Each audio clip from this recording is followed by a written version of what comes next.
Hi, I'm Jeff Dixon, and welcome back to Conspiracy Cases. In our previous episode, we opened up what is the dark side of the rainbow conspiracy.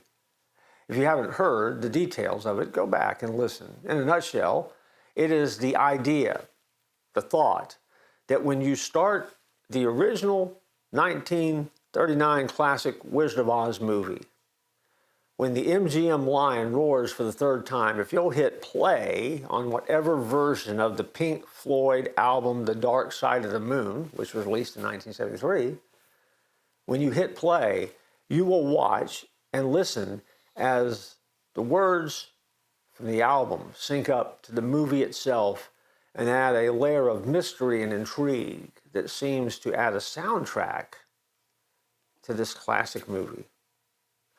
We gave you a long list, a smattering of things, but there's a list of 100 things that supposedly sync up, according to conspiracy theorists, between the album and the movie as you watch. And so, is it true? What are the facts? Where does it land? Well, everything I shared in the previous episode about what's heard at what time really is true. So you can file that under true. That is how the timing of the album and the movie come into play. But you have to add to those interesting facts this truth. The Dark Side of the Moon is only 43 minutes long, while the runtime of The Wizard of Oz is more than 100 minutes. And so obviously, The Dark Side of the Moon is not a new soundtrack for The Wizard of Oz. It's nowhere near long enough. Those who believe in the conspiracy say the experience ends when the album ends. Okay, fair enough. But there's others that suggest that you should immediately start playing the album again, and you will find even more synchronized movements in the next hour of the movie. Again, I'll leave that to you to go try. So that means if you listen to Pink Floyd, Dark Side of the Moon twice, back to back, it will stay in sync with The Wizard of Oz as it plays. The Dark Side of the Rainbow phenomena first gained attention in the mid-1990s. And so this is a fairly new conspiracy in the world of conspiracy theories, though it's not clear who originally discovered it. As we went digging, we discovered that a radio disc jockey is credited with bringing the concept to the mainstream by discussing it in 1997 on the air of MTV News. Then MTV News followed it up with a story of their own. And once that report and once the news story was done, it cemented the odd phenomenon's place in movie and music history. So maybe, just maybe, you should go back to the sources. You can't go back to the 1939 film and then you find any sources there that can speak to this, but of course, that's not the sources you want to find. The real sources you want to find are the members of Pink Floyd who produced, wrote, created this album, The Dark Side of the Moon. Just for the record, the truth is the members of Pink Floyd have long denied any deliberate synchronization with the film.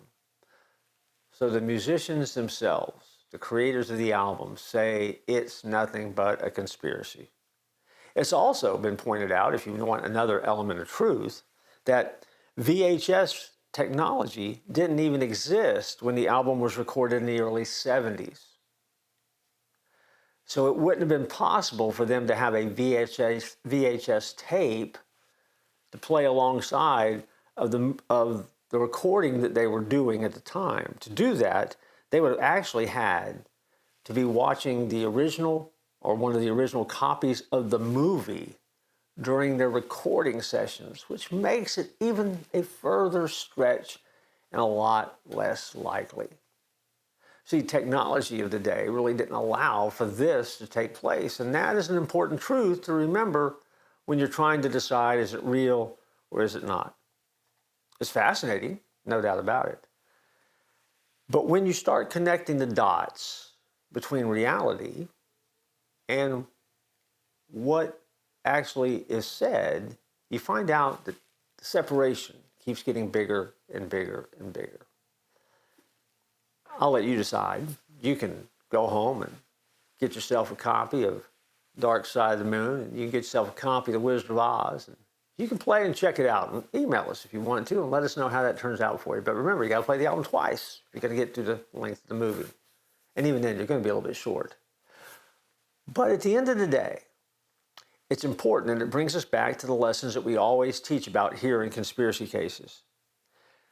It is easy to make connections to things, but you need to be very wise and make sure you make the right connections, the correct connections. In other words, make connections and connect dots based on truth, not what you want, not what you think, not what others have said, not what others have told you, out of some rumor that you've heard. Make sure the connections that you make to connect the dots of life are based upon truth. Because if you don't, you might find yourself ending up in a place that could be dangerous, or in a place where you might look foolish, or in a place where, well, you're just wrong. And in the day and age that we live in, we want to make sure that we put our belief in the right things, the true things. In this series, we're looking at a lot of conspiracies, and we're discovering that the truth may not always be what we originally thought. And there's a lot of things out there that make us scratch our heads and go, wow, that's weird. You can file this one under, wow, that's weird. But at the end of the day, we'll leave it to you to decide whether it's true. But make sure your conclusions are accurate, and make sure that you make decisions that are based upon truth, not lies. In this case, the truth of the matter is, the members of Pink Floyd say, it didn't happen. There's a lot of truth behind that suggests that, no, it's all coincidence. Not saying it is, not saying it's not, but saying, build your life on the things you know to be true, and you will discover a life worth living. I look forward to joining you next time as this series continues.